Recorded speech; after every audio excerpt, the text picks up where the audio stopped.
Irmãos, ministro, né? O que é ser um ministro de Deus?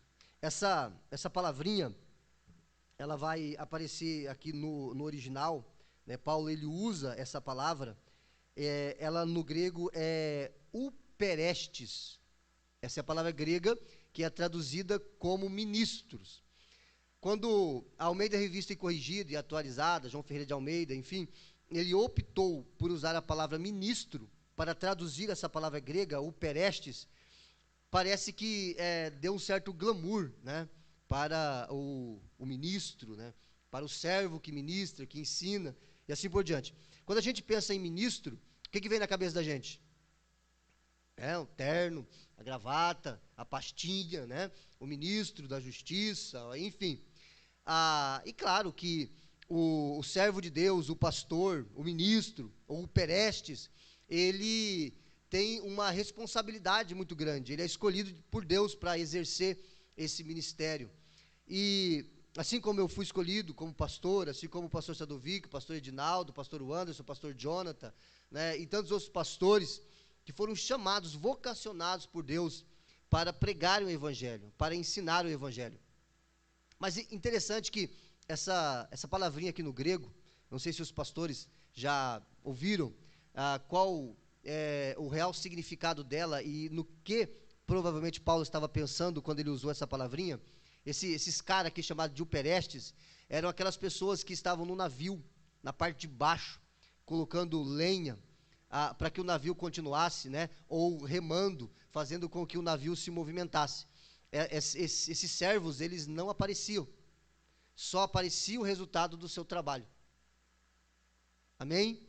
O navio, o barco, a embarcação estava indo, por causa do trabalho deles, mas eles não apareciam. Às vezes ninguém sabia quem eles eram. Então o Paulo, ele vai se apropriar dessa palavra para se referir ao servo de Deus, o ministro de Deus, aquele que foi escolhido para ensinar, para liderar a comunidade de fé. Ele vai dar aqui um exemplo de humildade.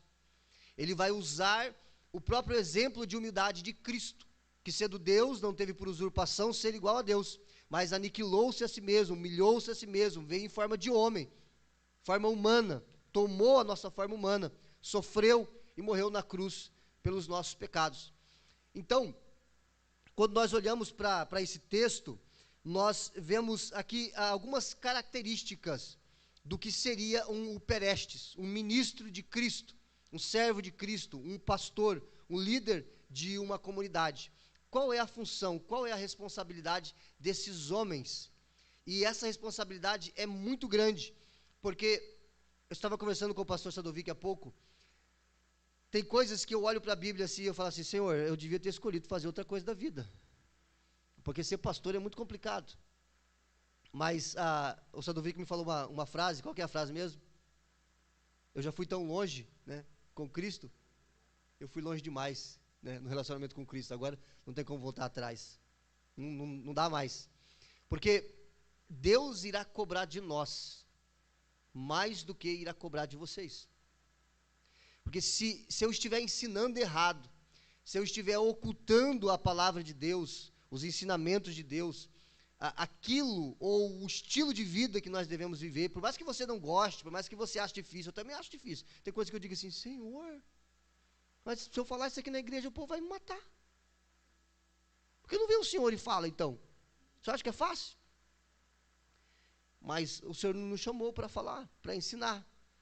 Nós não podemos ser conduzidos e guiados pelos padrões do mundo. Eu vou abrir um parênteses aqui, e estava conversando também agora à tarde, que eu vou estar iniciando uma série de mensagens lá na igreja de Três Passos, que eu quero trazer para cá também, sobre o que é a igreja, a essência da igreja. Eu quero falar sobre 7 ou 8 temas.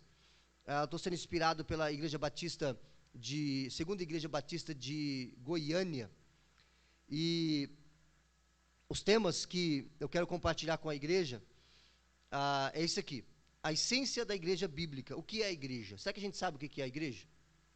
Será que a gente ainda pensa que igreja é prédio? A igreja não é prédio, a igreja é pessoas que se reúnem em um lugar, pessoas salvas, pessoas batizadas biblicamente, pessoas que vivem em comunhão uns com os outros, e vivem em comunhão com Jesus Cristo. Isso é igreja. E o segundo tema, a membresia da igreja bíblica. Quem pode pertencer à igreja? Por que devemos ser membros de uma igreja local? Por que devemos nos submeter a uma liderança, a uma igreja, a um corpo local?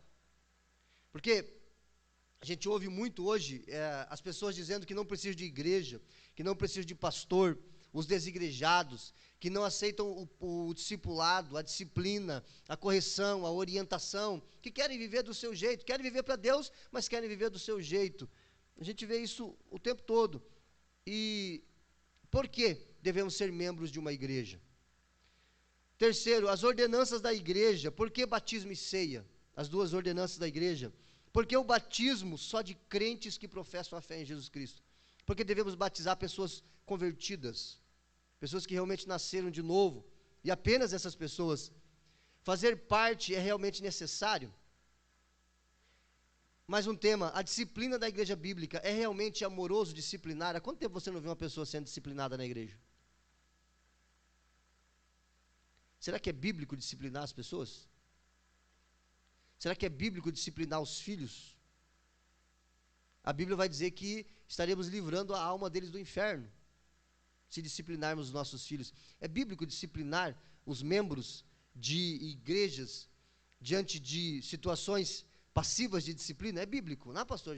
Já saiu da moda. Tá, mas a gente vive de moda ou a gente vive de Bíblia? Eu queria que vocês pensassem junto comigo. O governo da igreja bíblica, quem tem o poder na igreja? A igreja em assembleia, ela é a autoridade máxima. Você consegue entender isso? O governo da igreja bíblica, ok? Os oficiais da igreja bíblica, quem deve liderar a igreja? Quem deve servi-la? O pastor, o diácono. E o culto da igreja bíblica. Realmente a gente precisa se reunir? Para que se reunir? Por que a gente precisa se reunir? Eu não posso ficar em casa? Não posso assistir o culto de casa? Não posso ficar embaixo da coberta e quando o pastor passa frio ali pregando para a gente? Não, você tem que vir no culto. O culto presencial. A reunião do corpo de Cristo. A reunião dos santos. Precisamos nos reunir. E quando eu falo de ministros cristãos e características desses homens escolhidos por Deus, eu falo dessa responsabilidade de ensinar. Você acha que isso é simples, que isso é fácil? Não, não é. Mas nós não podemos abandonar as doutrinas bíblicas. Assim como o livro da lei foi encontrado ali no Antigo Testamento, no reinado do rei Josias, e eles decidiram viver uma reforma para que a presença de Deus viesse outra vez e para que também a ira de Deus não viesse sobre eles. E isso aconteceu quando eles começaram a ler e a obedecer a palavra de Deus. Amém. Dito isso, vamos explicar um pouco melhor aqui, ou em 3 pontos, entender qual é a função do ministro, do líder, do pastor, do bispo, enfim. Primeiro, o ministro, ele é um mordomo. Vai aparecer aqui para nós. O ministro, ele é um mordomo. Quantos aqui sabem o que é um mordomo? Quem aqui já teve um mordomo em casa? Não, né? Não tem, né? Mas você sabe o que é um mordomo, né? É aquele que tem a chave da casa. Ele não é o dono, mas ele tem a chave da casa. Ele não é o dono, mas ele recebe a autoridade do dono para cuidar da casa, para administrar a casa. Aqueles filmes bonitos, né? De reis, rainhas, de grandes famílias, famílias ricas, né? Que tem ali o mordomo, aquele que cuida da casa. Do versículo 1 até o versículo de número 8, se for necessário a gente lê mais alguns versículos, mas você pegou a leitura comigo do início, né? Que diz do versículo 1 até o versículo 8, a gente vai vendo aqui, vamos ler o que for necessário. O ministro é um mordomo. Em relação a Deus, o ministro é um escravo. E essa palavra parece um pouco pesada, né? Alguém falou para mim uma vez, pastor, tem que parar de usar essa palavra na igreja, escravo. Quando alguém vem visitar a igreja e ouve que nós somos escravos de Cristo, ninguém quer ser escravo, eu quero. Eu sou escravo de Cristo. Eu sou servo de Cristo. Ele manda e nós obedecemos. Então, em relação a Deus, o ministro é um escravo de Cristo. Em relação à igreja, ele é um mordomo. O mordomo, ele tem essa responsabilidade. Ele explica, ele traz a vontade do dono para aqueles que estão na casa. Ele tem essa autoridade, ele é imbuído dessa autoridade. Ele é uma espécie de dispenseiro. Aquele que traz e revela e explica os mistérios de Deus.